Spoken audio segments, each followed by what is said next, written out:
Sweden was once regarded as one of Europe's most prosperous nations, distinguished by high incomes, long life expectancy, and comprehensive social guarantees that served as a model for others. Yet, how did this peaceful country, with one of the lowest crime rates in Europe, suddenly become a battleground for violent clashes between criminal groups?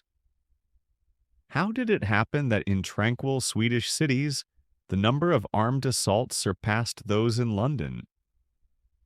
The turning point came in 2015, a year when Sweden accepted over 150,000 newcomers. This was an enormous influx for a country of its size. Many of these newcomers fled war zones and humanitarian crises, expecting safety and stability, but soon found themselves facing unexpected difficulties within their new homeland. Initially, the Swedish government viewed migrants as individuals in need of assistance, generously providing housing and social benefits from the moment they arrived. However, integrating such a large number of newcomers proved far more complex than anticipated. In 2015, Sweden became one of the most popular destinations for migrants in Europe, largely because it offered some of the most generous social protections, including immediate access to housing and benefits. Many migrants believed they could quickly establish new lives, and the flow of arrivals seemed like a blessing. But as the numbers grew, the country began to feel the strain. Imagine a small Swedish town where the sudden surge of migrants overwhelmed local schools and hospitals. In some schools, children of migrants now make up to 80% of the student body, and teachers struggle to manage the diversity in language skills and educational levels. Just a few years earlier, these schools had hardly offered Swedish as a second language. Now, a single teacher often has to instruct multiple groups at different levels simultaneously. This rapid demographic shift caused profound changes in the social fabric. Today, in districts like Malmö's Rosengård, more than 90% of residents are migrants or their families. As a result, certain areas have become zones of social exclusion, where most inhabitants do not speak Swedish, and local schools resemble institutions from developing countries. The Swedish population increasingly feels disconnected from these neighborhoods, as police, teachers, and other professionals are reluctant to work there. Another lesser-known fact is that since 2015, Sweden has annually spent over $7 billion on migrant assistance, a sum comparable to the entire budget of a national program. Meanwhile, the tax burden on ordinary Swedes has risen steadily. By 2020, nearly half of the average income was paid in taxes to sustain social programs for migrants. Sweden, accustomed to steady, gradual growth, was unprepared for such a sudden surge in demand on its resources. Public dissatisfaction has grown, and more Swedes are openly calling for a reassessment of the country's migration policies. The once peaceful nation now faces the challenge of balancing its generous social model with the realities of integration and social cohesion. Sweden has long been regarded as a model nation, yet few understand how it achieved this reputation.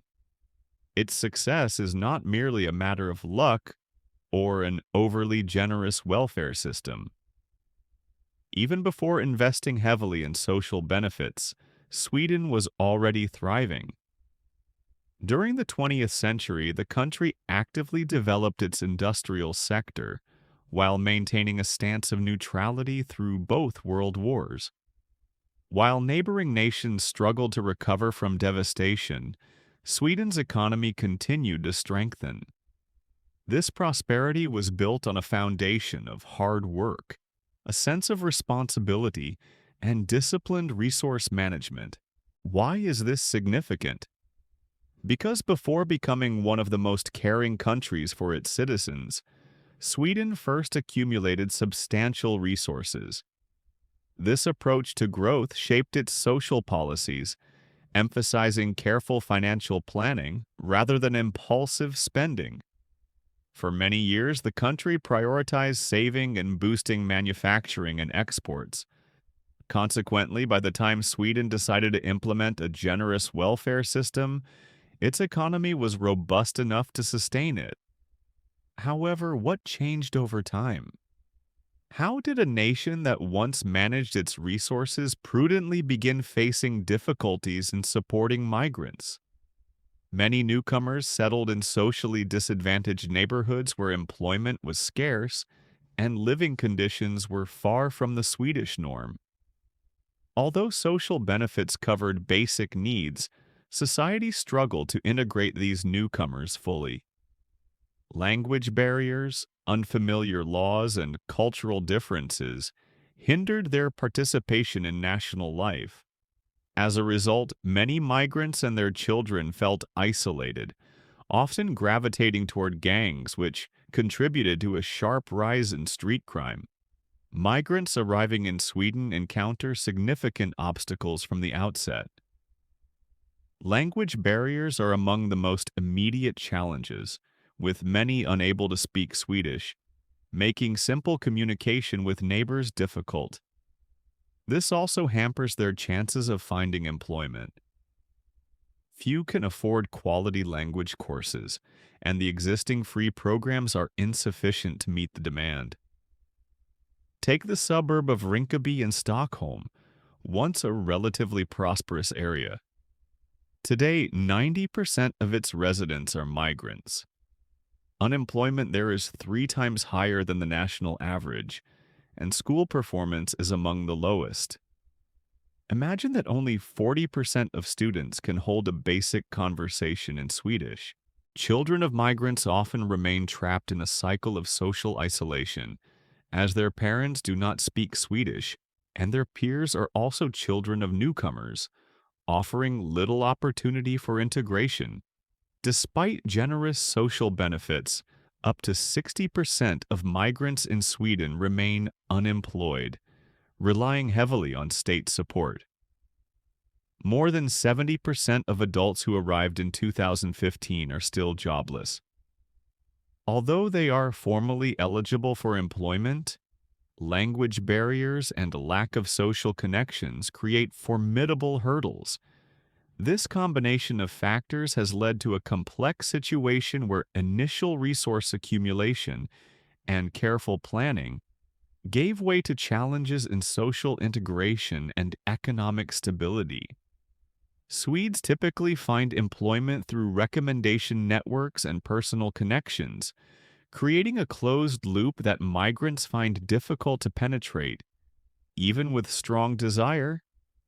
As a result, roughly 80% of migrants tend to cluster in so-called social ghettos, isolated neighborhoods within major cities, where basic amenities like shops, schools, and recreational spaces are scarce or non-existent. This sense of alienation fosters environments where children grow up amid poverty, relying on social benefits and lacking examples of alternative lifestyles. Sweden has become one of the few European countries where the term second-generation migrants no longer simply refers to fully integrated citizens, but rather to those who still feel like outsiders. With such alienation and limited prospects for employment or quality education, questions arise about how long migrants can remain passive spectators within Swedish society.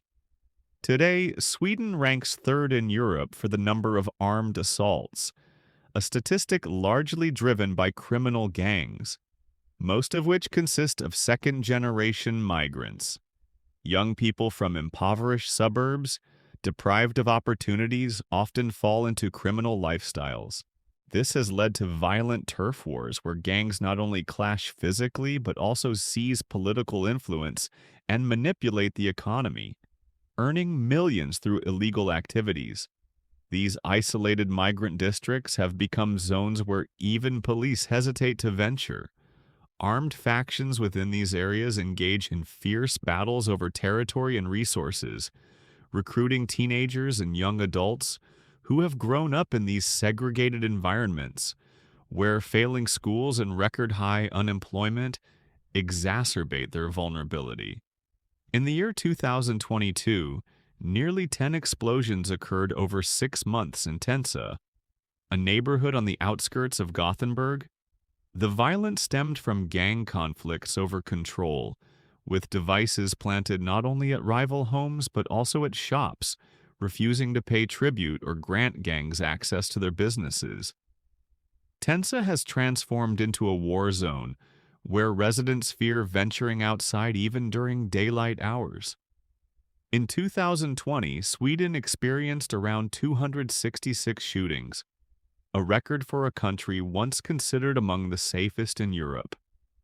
Police reports indicate that over 80% of those involved are young migrants or their children living in impoverished districts.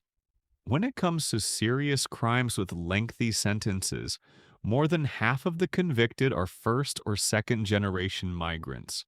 This grim reality is not just statistical, but a stark truth that unsettles ordinary Swedes and disrupts their familiar way of life.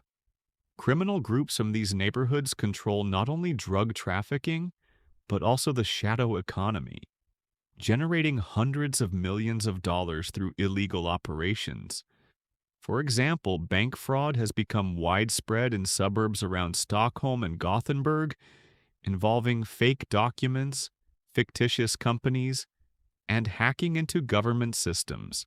Will the authorities manage to regain control, or has Sweden already entered a phase of irreversible change?